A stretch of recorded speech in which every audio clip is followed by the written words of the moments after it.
Hello there. My name is Derek, and I know a lot of you don't know who I am. Obviously, you're coming to this because it's about Pokemon Go and Pokemon Go Fest that happened in Chicago this past Saturday over the weekend.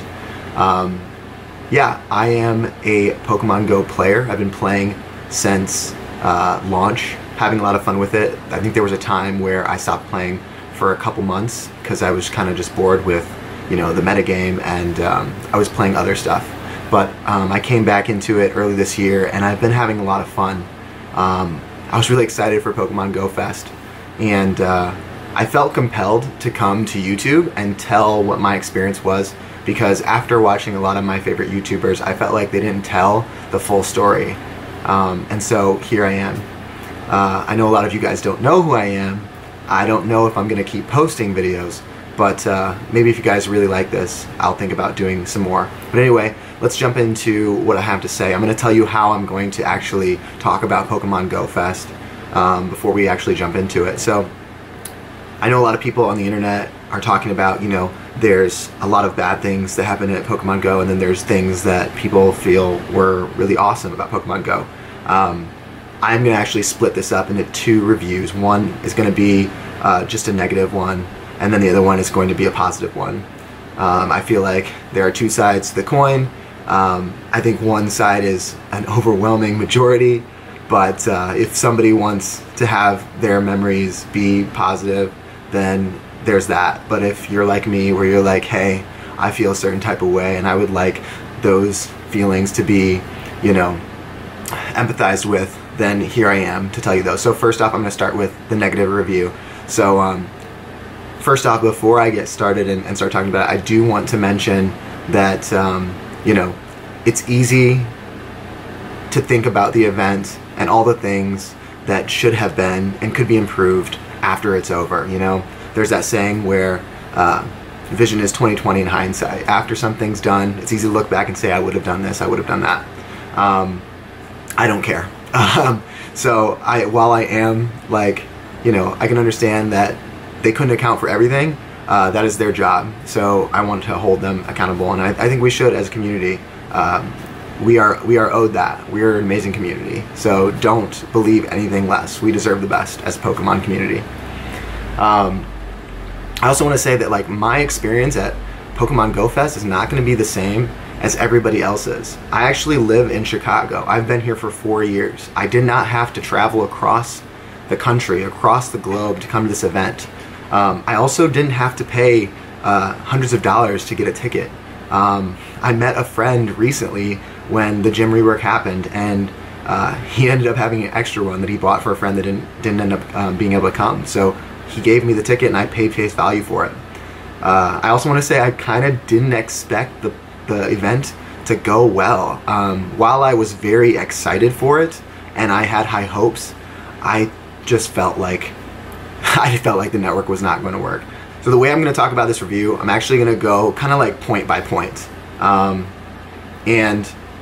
I'm going to kind of expound on it, and we're going to talk about it. So first off, the reason I'm here is because I feel like the YouTubers and the content creators that I love, and I still do, I feel like they are being just so weak on Niantic. They are just letting them slide and just trying to put a positive spin on this event. And I'm just here to stamp that out. I'm going to keep watching them. I still love them. I'm huge fans.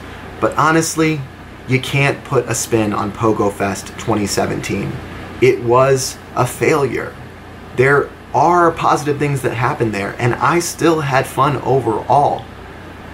But the goals that were trying to be met at Pokemon Go Fest, when they created this event, when they invited everybody around the world to come and celebrate this game, yeah, those goals weren't met at all.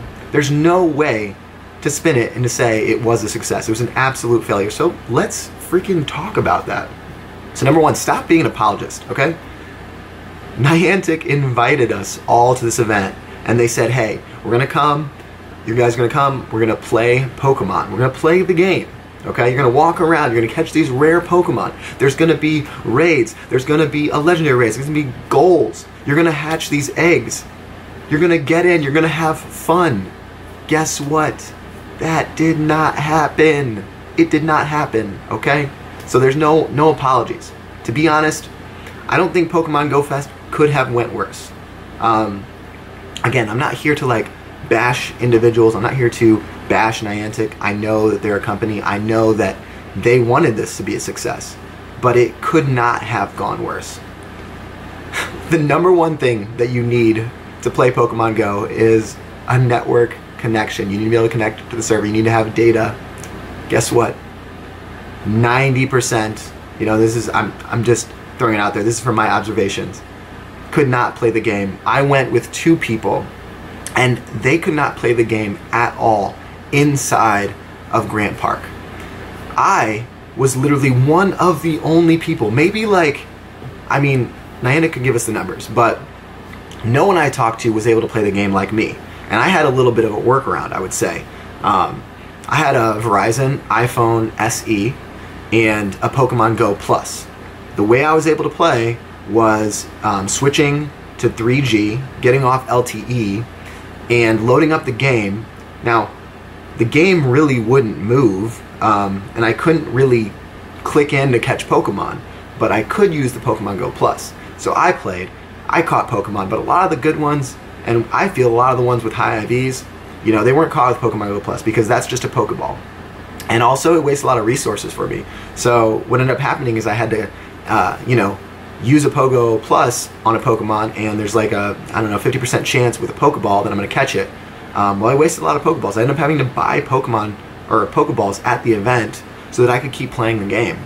Had I been able to actually click in there and catch these Pokemon that I wanted, it wouldn't have been like that. I probably spent, 800 Pokecoins buying Pokeballs, but I was there and I was trying to play. So that's what I ended up doing.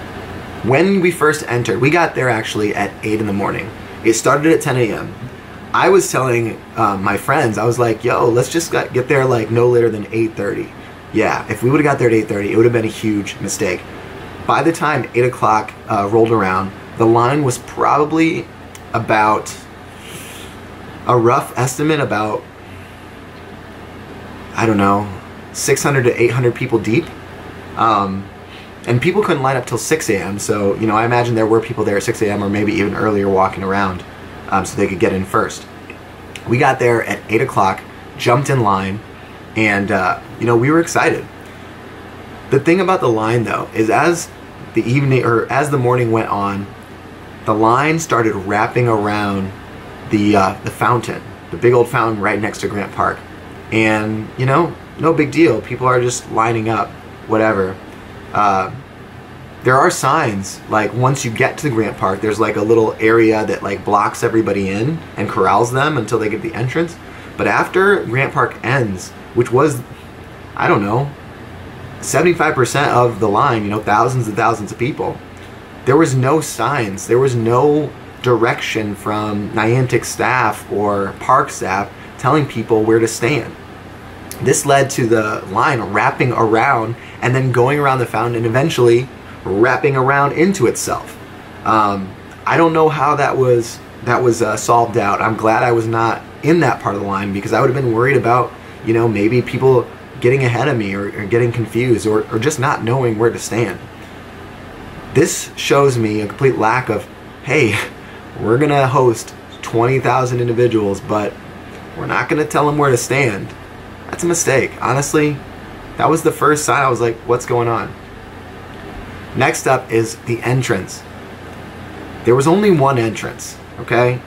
Now, normally that'd be fine, but when you have 20,000 people and the event, let's even just say 15,000 people, and the event starts at 10 o'clock, do you really think those folks that bought tickets just like everybody else, even though they got there at 10, 10:30, 11, maybe they have families, maybe, they were traveling in, maybe their flight got delayed.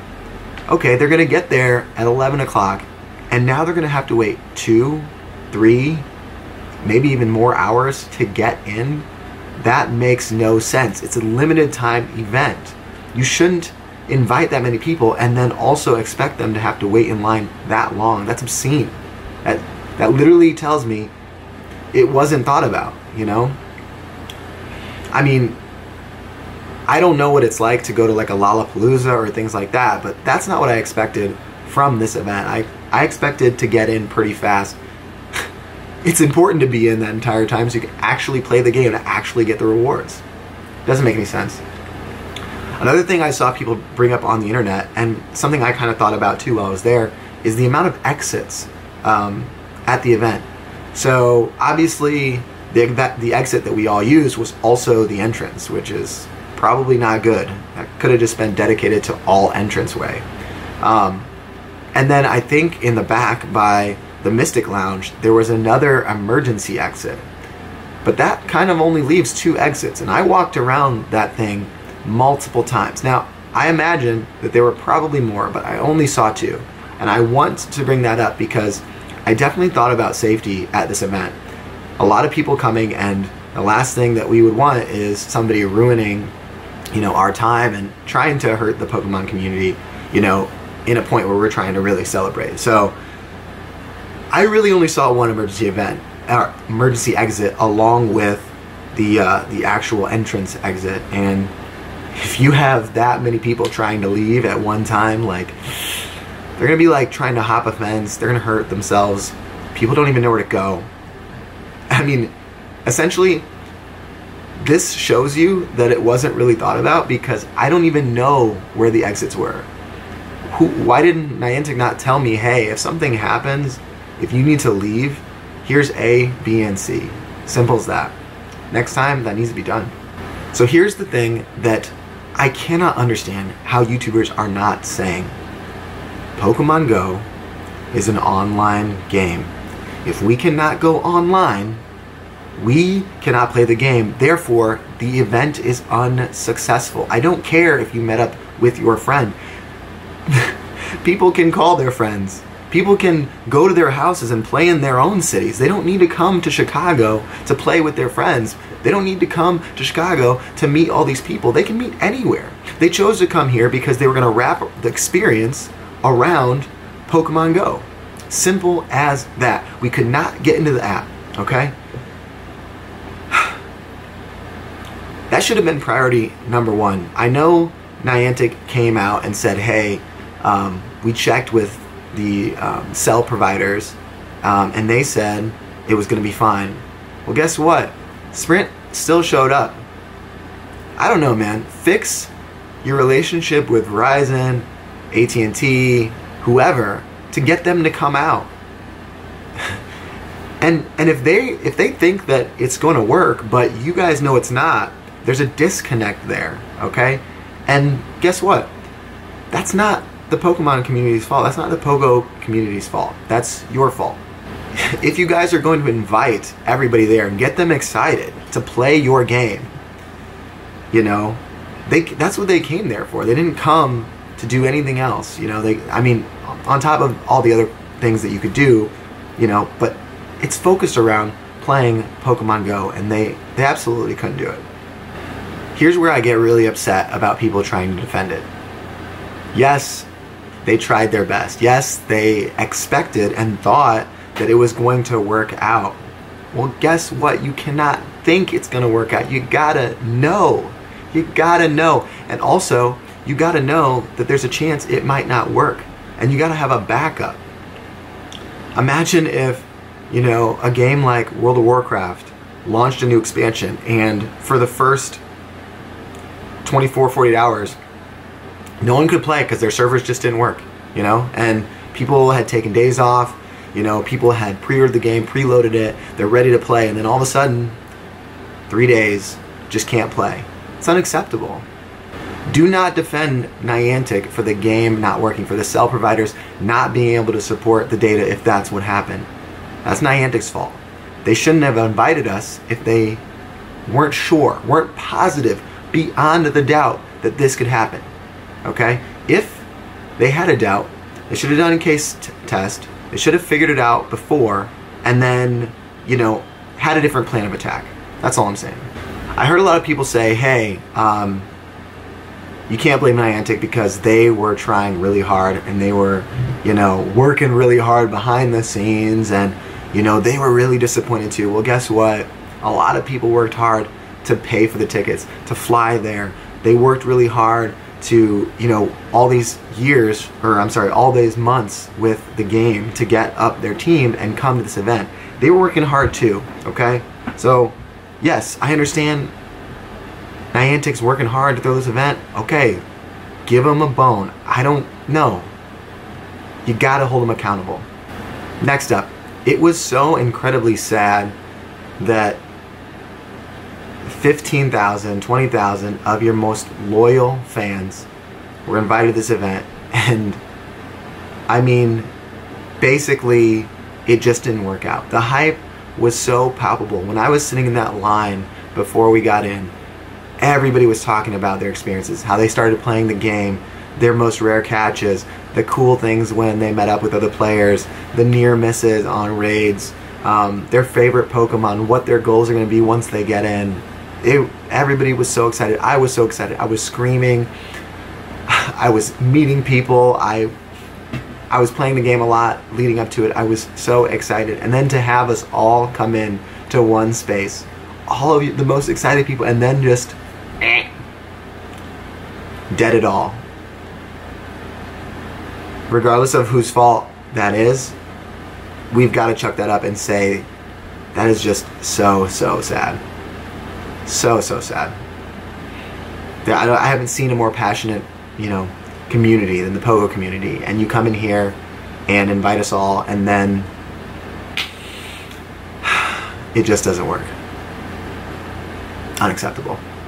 So after they realized it wasn't working for a lot of the players, they started giving us updates on what was happening behind the scenes. I believe Mike from Niantic came out and he was saying how they're working on login issues, and they're working on the app crashing, and they're working with the cellular phone companies to make sure the networks could support it and were up. Well, they came out and they gave us updates every once in a while, but then they stopped giving us updates about the goals in the game and the rewards in the game, and they stopped giving us updates about what was going to happen. And at one point, they opened up the rest of Chicago in a 2-mile radius from Grant Park. They opened it up to all the rare spawns. You go out there, you catch the Heracross, the Unknown, the Porygon, Snubbull, Teddiursa, all that cool stuff. You could catch, and also the 2K eggs. You could get those from a 2-mile radius. But one thing I was kind of upset about, and maybe they just didn't think about, was that I still wasn't sure if there was going to be exclusive events inside the fencing. So my two friends, who literally they couldn't play, so they actually had an easy decision to leave and go farm this stuff and have fun outside. I stayed inside where my service was bad, but I could still play with Pogo Plus. I stayed inside because I wasn't sure if they were still going to have like some legendary raid. They didn't update Twitter. They didn't update their website. They had no updates anywhere. The only update they had was from that show, the stage. And so I made a call. I was like, I'm here and I'm not going to miss this, so I'm just going to play it safe just in case. And it turns out I didn't really miss anything. The only thing I missed was the other updates from them and the really bad like celebration of reaching the goals that we didn't even reach. So they should have been updating us all along the way as of what was going on, and maybe even encouraged us a little bit more to venture out into the city. So it was kind of weird when they said that they were going to issue us refunds. Like, that was a cool step, but they didn't really tell us how. I believe that while I was there, they said that we were going to find out before we left, but I know for sure that when I left, I did not know how I was going to be rewarded with those Pokecoins. So luckily today I got them in my account. I got my Lugia, but all this time I did not know. I wasn't sure. So, you know, I would have liked to see a little bit faster approach, you know, maybe like a follow-up email after the fact, or like an update on Twitter or their website saying, hey, this is how we're thinking we're going to do it, and this is the time frame you should expect it. Reason being is because of the bonuses. And, you know, I kind of wanted to spend more money on the game, but, you know, I also know that now I'm going to get awarded these $100 worth of Pokecoins. So do I wait? Is it going to be a week? What's the time frame on it? I thought it was going to be immediately, and it definitely wasn't. Here we are on Wednesday, you know, quite a bit of time after Saturday, and just now receiving the Pokecoins. So a thing that really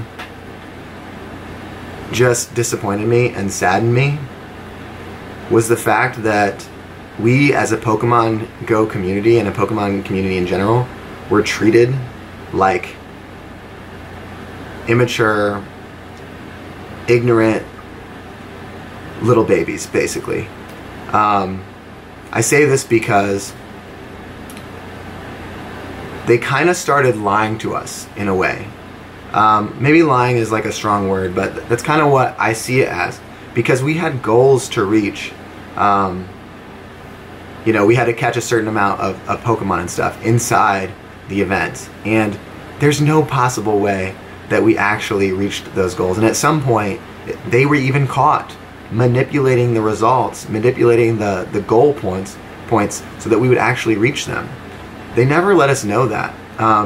At some point, they should have came out and said, hey, we know that the game's not working for you all. We're going to go ahead and lower these so that you can all reach them, or we're just going to get rid of them altogether because this did not go as planned. Instead, they pretended that we still received it. I don't know about you, but when you get something that you didn't work for, it does not feel good. And so this just rubbed me the wrong way. And this paired with a couple other things. One of those being when Mike came on stage from Niantic and said, hey, here's some of the things we're going to do. We're going to give you your refunds of your tickets. We're also going to give you $100 worth of Pokecoins. I can't remember what her name was, but you know, people started cheering when Mike said that. And you know, I was like, I raised my hand and I was like, yes, this is a good first step. Now, that doesn't make up for the event. We're still there to play. If we wanted $100 worth of Pokecoins, hey, a lot of us could just put $100 into the game. So when that announcement was made, and then the community person who was kind of leading the event said to all of us when we cheered, oh yeah, you guys are all really happy now, look at them, they're so happy. That just made me really disappointed, because it's kind of like you don't understand how we really feel. Again, we didn't come to the event to get $100 worth of Pokecoins. We didn't come to the event to get our tickets refunded. We didn't travel, people didn't travel all across the globe so that they could just get this bonus. They came for an experience, and the experience did not happen. They couldn't play the game. There were kids there who just wanted to play with their families, play with their friends, you know? People bringing all their friends together. It was about the experience, about the journey. It wasn't about $100 worth of Pokecoins. Yes, that's a good first step. Yes, I'm really happy they did that. Yes, I expected them to do that. But no, don't try to feed us, oh yeah, you guys are really happy now. No, we weren't. So the other thing was, when they announced that we were going to get Lugia in our game sent to us, Niantic, like, you know, the MC, the stage leader, was like so excited that Lugia was going to be released. And guess what? We had this idea that it was going to be this like legendary event. If you watch the video that Niantic posted leading up to Pogo Fest, then you would see how epic we expected it to be, and how epic we wanted it to be, and how epic we came to experience. And guess what? None of that happened. You know, again, when Lugia came out, or when Niantic said that we were all going to get a Lugia, people were excited because that's what they came for, but they weren't excited like Niantic was trying to play. And maybe they were trying to, like, you know, play to their audience on Twitch and save a little bit of face. But that just really goes to show you that, you know, they were trying to portray and, you know, project something that wasn't really happening. That's not how we really felt. We were excited because that was a step to making it right. But overall, still a sucky way to receive a legendary. Very disappointing. So another thing that really sucked, I mean, I guess it's kind of good for me, but it's really bad for, I think, the longevity of the game. It's bad for player retention. It's bad because it's bad for, you know, attracting cheaters. When they opened up the 2 mile radius for, you know, everybody else to get like Lugia and Articuno, what that did was give spoofers a chance to come in and get the legendaries. Now, I don't really know if they had 100% catch rates, but all the people inside did. Leading up to the event, I pretty much imagined that I was going to catch a legendary. I was going to catch like Lugia and maybe the birds too or something.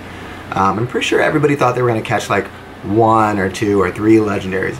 I don't think anybody thought they were going to walk away with 10, 20, 30.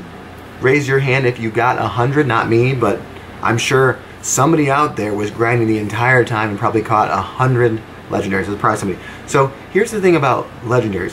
Why are they legendaries? Let's think about the original game. Why are they legendaries? Because they are rare.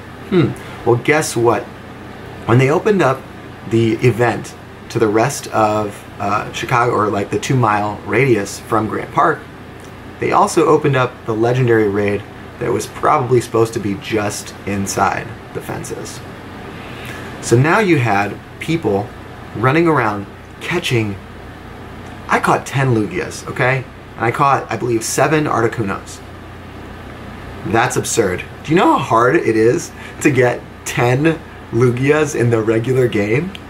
I mean, even with speedrunning, you probably have to spend 10 to 15 hours per Lugia, or cheat, or trade for them, but no. Okay, so if these are supposed to be some of the rarest, some of the most strongest, some of the most strong Pokemon in the game, you now have players that have an absorbent amount of the legendaries. So this is not in the spirit of the game. Not to even mention the fact that the spirit of the game is not to get something given into you. Like I had mentioned previously, it's to earn it. So that was really like a damper on the experience. And that kind of brings me to another point, is that this doesn't really work for like the health of the game, the longevity of the game. I literally have 10 Lugias, maybe 11 after they put the other one into my account. I truly think with the way legendary raids are working right now, that there will be players that never receive a legendary, ever.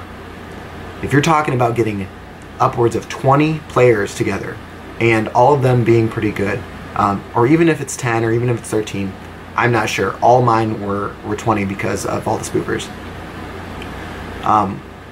What that means is that not only do you have to overcome the raid, but then you have that 2 to 5% catch rate that you have to battle against. And so I think a lot of players are going to look at that and they're going to say, maybe I don't even know one other person in my area that plays Pokemon Go.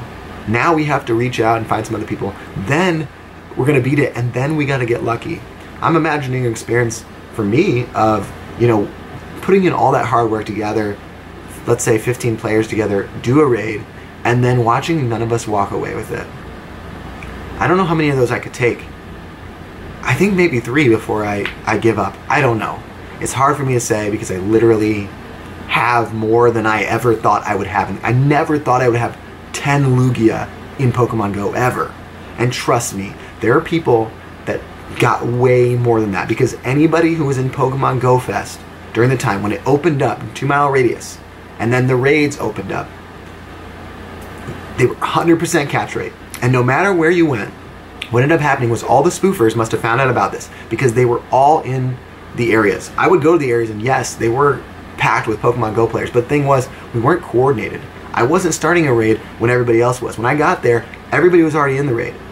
Even me and my friends, when we got there, we would go in at the same time, and we would end up being in separate raids, all full to the max with 20 people. All of these people being spoofers. Now, I don't know if the spoofers got 100% catch rate. I really hope not, because you know what that means. But even so, even the people who were there playing the game legitimately, not cheating, just got way too many legendaries as opposed to having to work for them at all. That's sad.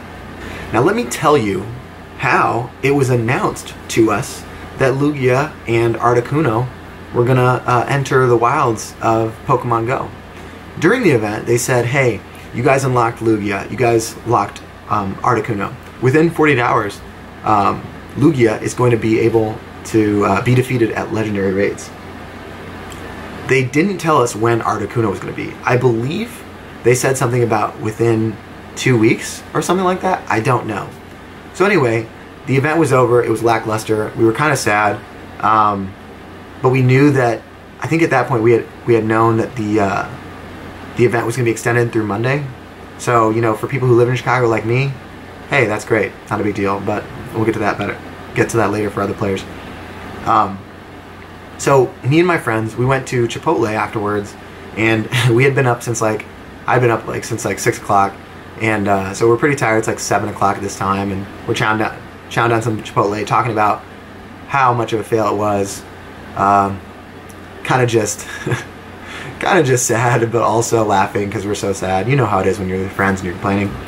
So we're eating our Chipotle, and it's a godsend. We're having a good time, and then all of a sudden they look on the radar and they're like, "Yo, there's a Lugia down the street." And I'm like, "What?"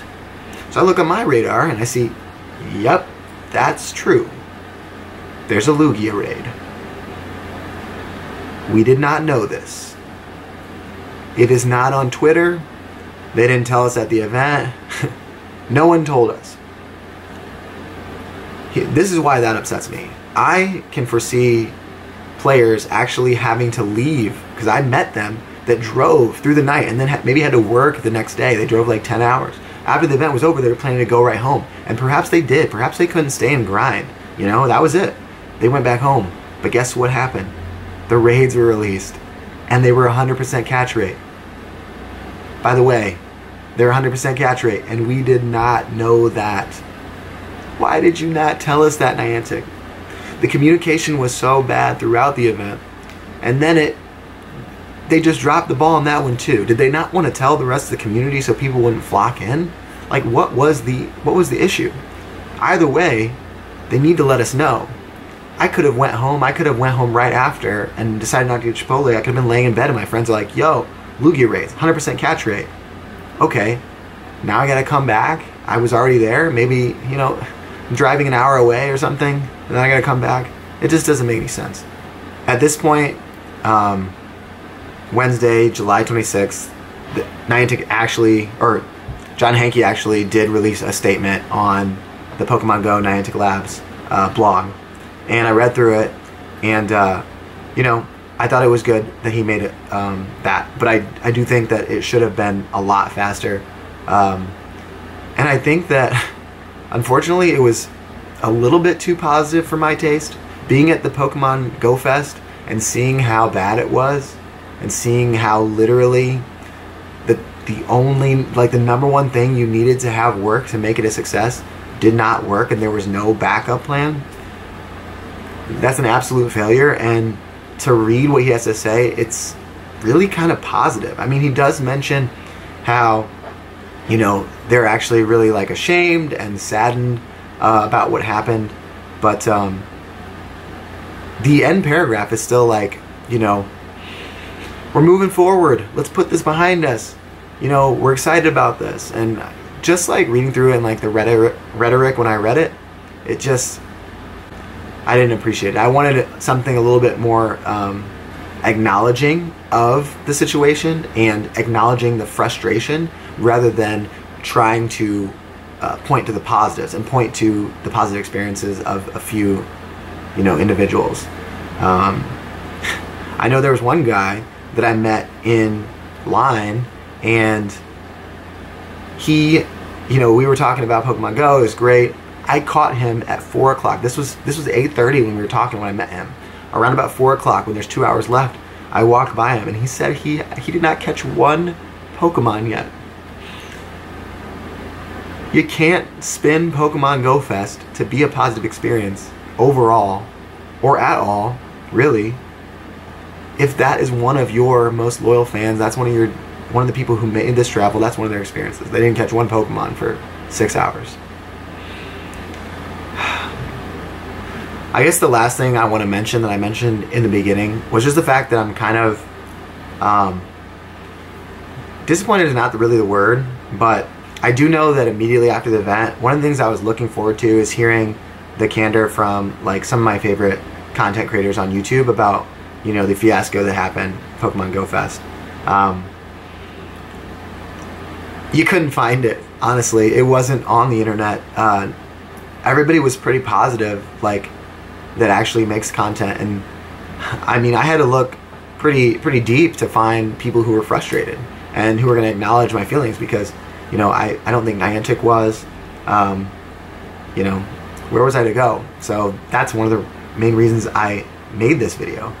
I do understand, and it's a really cool thing that Niantic is reaching out to YouTubers and trying to get them involved, and I'm happy that they accepted. But I just want to encourage them to remember that, like, you guys are really there because of the people who love you, and you guys are there because of the viewers, and you guys are there for the people who, you know, subscribe to your channel and your Patreon and all that stuff. So please don't forget, like, who got you there. It wasn't Niantic. Niantic can pay you and they can support you, but, like, when they decide that they want to go with another YouTuber, like, who's going to be there to hold you down? It's going to be the community. So please, please, don't try to spin things.